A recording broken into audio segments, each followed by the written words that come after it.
Sur la partie du salaire, en pratique, on sait très bien que, et c'est pas bien, mais c'est surtout sur une première année de lancement, malheureusement, ça devient très souvent une charge variable. C'est-à-dire, on fait beaucoup de chiffres, on prend du salaire, on fait moins de chiffres, on se paye moins.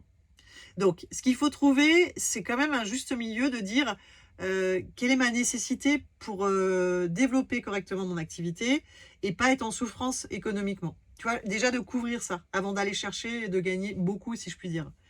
Donc, si ce chiffre-là correspond à quelque chose où tu es pas mal, qu'on voit que c'est rentable, on laisse.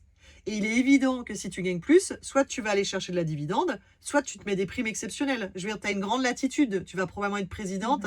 Tu n'as pas à justifier tes horaires ou quoi que ce soit pour dire que tous les mois, tu changes de salaire. Tu as le droit de le faire. Donc ça, c'est l'option 1. Deuxième élément, c'est tu veux présenter à un investisseur avec un salaire qui est déjà dans le marbre et tu veux pas rediscuter avec lui. Alors, il faut mettre le bon tout de suite. Mais tu prends un petit risque de présenter un dossier qui est finalement pas rentable, alors qu'on sait que dans les faits, tu vas pas prendre non plus un énorme salaire qui va tout faire planter en année 1.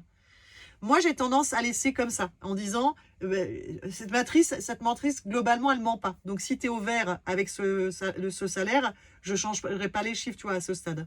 Mais ça, c'est toi qui dois le définir en tant que chef d'entreprise. C'est celle qui va porter le projet auprès d'investisseurs.